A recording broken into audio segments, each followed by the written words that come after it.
everybody's finally coming over to my side on the A.J. Brown Philadelphia Eagles story. So I never said he was a bad guy, and I never said he wasn't a great player. He's both.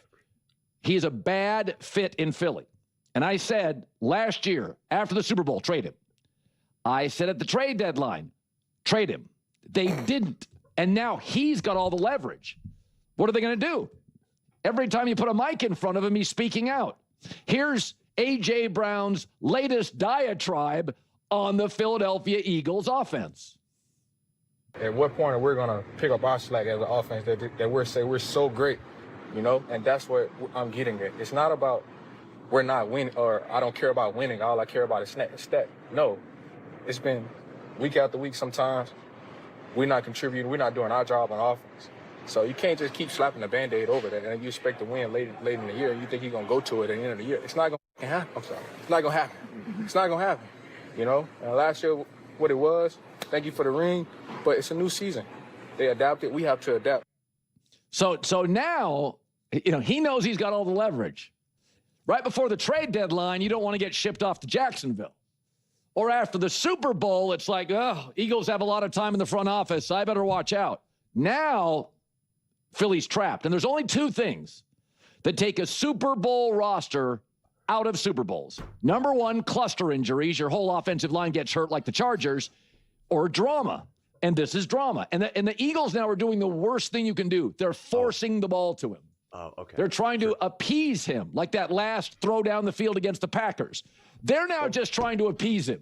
That's the worst thing you can do. So the Eagles are averaging 24 points and a measly 300 yards of offense. In the one game A.J. Brown didn't play, they scored 38 points and had 430 yards.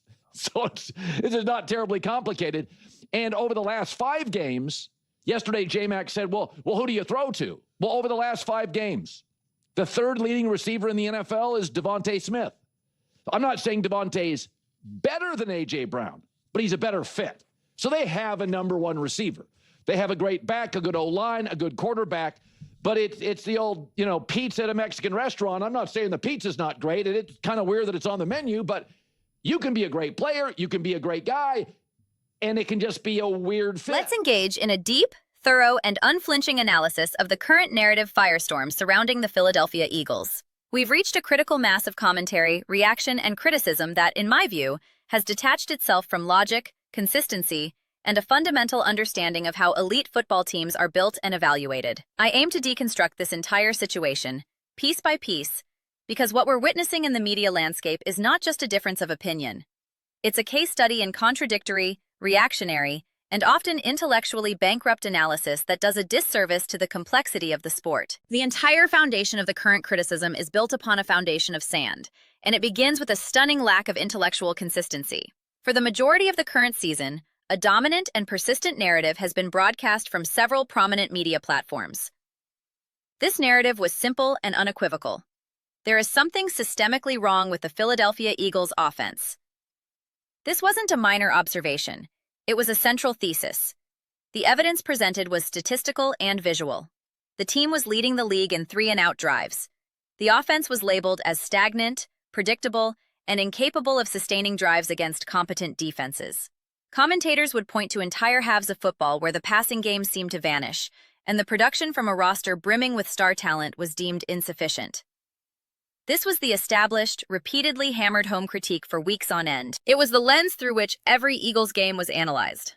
Then, a single, solitary data point emerged. A game against the division rival New York Giants, a team that has demonstrably struggled this season, in which star wide receiver A.J. Brown was absent due to injury. In that game, the Eagles' offense performed well and put a significant number of points on the board. And from this one data point, against this specific opponent, the entire narrative framework performed a breathtaking, illogical, and frankly embarrassing pivot. The new argument, espoused by the very same voices, became, look at what they were capable of without A.J. Brown. The offense was freer, more dynamic. He was the problem all along. Let's be perfectly clear about what this represents. This is not simply moving the goalposts. This is dismantling the entire stadium, loading it onto trucks, and rebuilding it in a different city, all while claiming it was always there.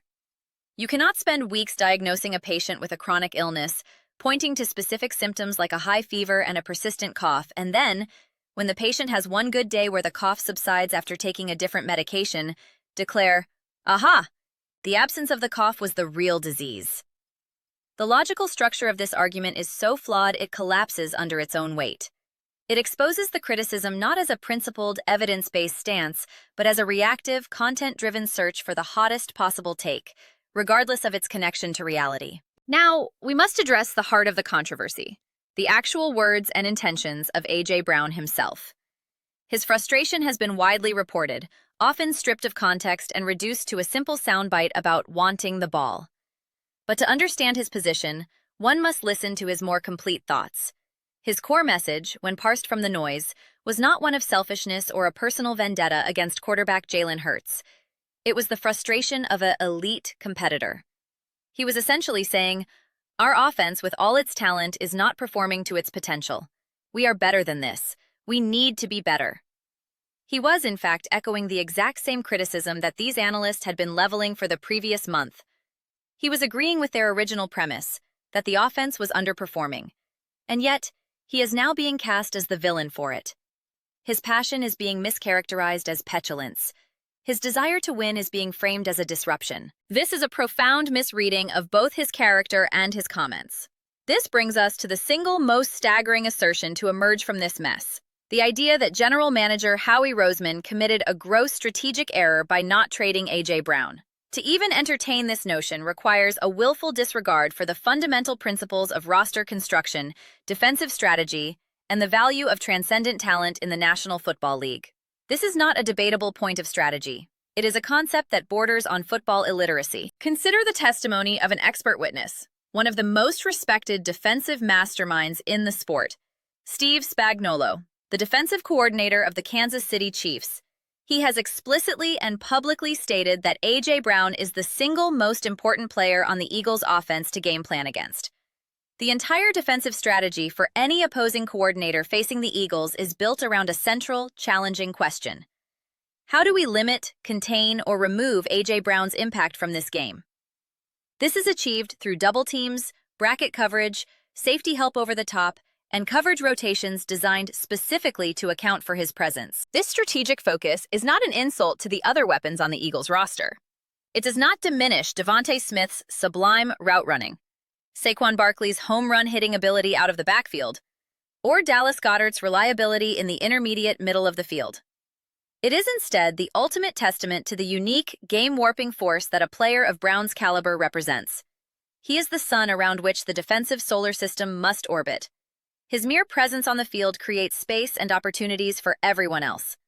The notion that a front office would voluntarily trade away the one player who most occupies the minds of opposing defensive coordinators, the player who forces the most significant strategic adjustments, is the height of strategic folly. It would be akin to a military general disarming his most powerful and intimidating weapon because it requires specialized logistics. You do not get rid of the weapon, you learn to deploy it with greater precision and effectiveness. The victory over the New York Giants is being wielded as the primary exhibit in this flawed argument, and it serves as a perfect example of the shallow, context-averse analysis that has become all too common. Dominating a struggling, inferior opponent proves very little about a team's true championship mettle. This is a cardinal rule of serious sports evaluation, one that should be self-evident, yet it is consistently ignored in the rush to generate hot takes. To illustrate this point with a parallel example from the NBA, consider a scenario involving a team like the Los Angeles Lakers. They might look spectacular in a game against the lowly Charlotte Hornets. Their role players hit shots, the ball movement is crisp, and they secure a comfortable victory. The narrative the next day might be, they figured it out. They don't need to rely solely on their stars. Then, 2 nights later, they face a legitimate contender like the Oklahoma City Thunder and are thoroughly dismantled, losing by 30 points. The performance against the Hornets was a mirage, a function of the talent gap. The performance against the Thunder was the reality check. The NFL is no different. I have been consistently vocal about this principle for years. A blowout win over a bottom feeder does not significantly move the needle for me when evaluating a contender's ultimate ceiling. What is infinitely more informative is a team's performance against other playoff-caliber opponents. The Eagles' victories this season over teams like the Los Angeles Rams, the Kansas City Chiefs, and the Green Bay Packers carry exponentially more weight and provide a much clearer picture of their capabilities than a win over the Giants. It is the height of irony that after the Eagles beat the Rams earlier this season, many of the same critics now questioning Brown's fit were singing his praises, specifically highlighting how the Rams had no defensive answer for his unique blend of size, strength, and physicality. The cognitive dissonance required to hold both of these positions simultaneously is staggering. Another thread in this tangled web of criticism is the sudden and convenient shifting of blame onto the Eagles' offensive line. Recall that just a season ago, this very unit was hailed in some circles as one of the greatest of the modern era, an impenetrable fortress. Now, mysteriously, it is being framed as a primary weakness, a central cause for the offense's inconsistencies. While it is true that the line has dealt with injuries and may not be performing at its historic peak of a year ago, to label it a liability is a gross exaggeration. This narrative feels manufactured, a variable that is being manipulated to fit a predetermined conclusion. The underlying logic seems to be, Jalen Hurts cannot be an elite quarterback. Therefore, when the offense succeeds, the credit must go to the offensive line and the skill players. Conversely, when the offense struggles, the blame must also fall on the offensive line and the skill players for not compensating enough. It is a perfect, unassailable, and utterly circular argument designed to never, under any circumstances, assign primary credit to the quarterback. This leads us to the core of the entire issue: the perplexing and relentless campaign to minimize and undermine Jalen Hurts' contributions to the Eagles' success. The narrative constructed around him is schizophrenic and lacks any coherent through line. In one half of football, he is lauded as a top-5 quarterback, a clutch performer, and a legitimate MVP candidate. Then, after a series of stalled drives or a single underwhelming quarter, the conversation instantly pivots to questioning his fundamental processing speed, his accuracy, and his long-term viability as a franchise cornerstone. We must ask ourselves, which scenario is more plausible?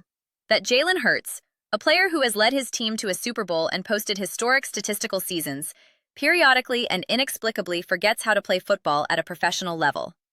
Or that a complex NFL offense, facing sophisticated and ever-adjusting defensive game plans, will experience natural ebbs and flows? That play calling, schematic predictability, and the sheer difficulty of executing against top-tier defenses are the more likely culprits for periodic offensive struggles. The insistence on attributing every success to the ecosystem and every failure to the quarterback is a tired and analytically lazy trope. The suggestion that A.J. Brown is somehow a bad fit for the Eagles' offense is, when examined against the backdrop of recent history, nothing short of ludicrous. This is the same player who was the undisputed focal point of the offense during their run to the Super Bowl. He was the primary weapon in Jalen Hurts' most prolific and efficient passing performances, including a record-setting day against the Minnesota Vikings. He has been the go-to target in the most critical, high-leverage moments of the biggest games. To now claim, after a handful of struggling weeks, that he doesn't fit the system is to engage in a profound and deliberate revision of history. It is a desperate attempt to force a square peg into the round hole of a preconceived narrative. Finally, we must touch upon the criticism of the Eagles' organizational culture, another convenient target for these shifting narratives.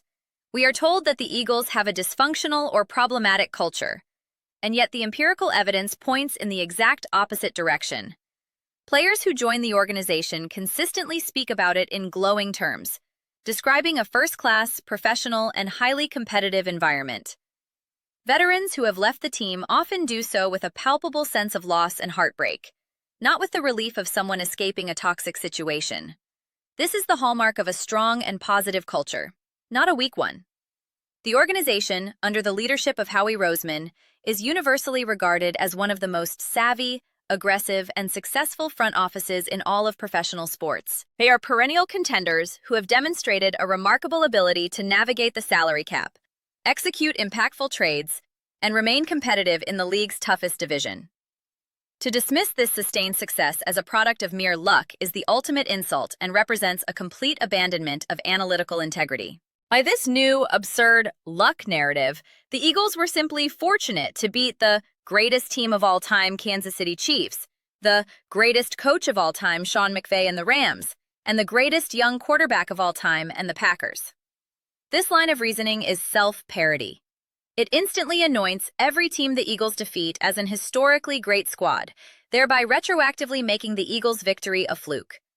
This is not analysis, it is a comedic bit. It is a series of intellectual backflips performed solely to avoid the simple, obvious, and evidence-supported conclusion. The Philadelphia Eagles are a very good football team.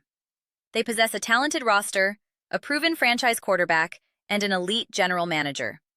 They have offensive issues to resolve, schematic adjustments to make, and consistency to find, as do all 32 teams in a parity-driven league. But the notion that jettisoning their most dangerous and strategically important offensive weapon was a viable solution was, and will always remain a fundamentally bankrupt and logically incoherent take. I am deeply interested in your perspective on this intricate and often frustrating situation. Do you believe the media's criticism of the Eagles' offense has been fair and consistent? Is there any merit to the idea that trading A.J. Brown could have been a net positive for this team? Where do you assign the primary responsibility for the offensive inconsistencies? To the scheme, the play calling, or the execution by the players? I read every single comment you post below. Whether you agree with my comprehensive deconstruction of these narratives or believe I am completely missing the mark, I value the discourse. Let's engage in a detailed, passionate, and evidence-based debate about the true state of this franchise. Let's push beyond the sound bites, the hot takes, and the manufactured drama, and delve into the genuine strategic and philosophical questions facing the Philadelphia Eagles. If you appreciate this kind of in-depth, logical, and thorough deconstruction of the narratives that dominate the sports media landscape, please consider subscribing to the channel. We are building a community here that values consistency, intellectual honesty, and thoughtful analysis over sensationalism and contradiction. I want to create a space where we can all connect over a shared desire to understand the deeper complexities and nuances of this incredible sport. We are well on our way, and I would be honored to have you as a part of it. If you found this detailed breakdown valuable, please don't forget to give the video a thumbs up. It genuinely helps us reach more fans who crave substantive and intelligent football discussion. Thank you so much for your time, your engagement, and your passion for the game. I look forward to reading your thoughts.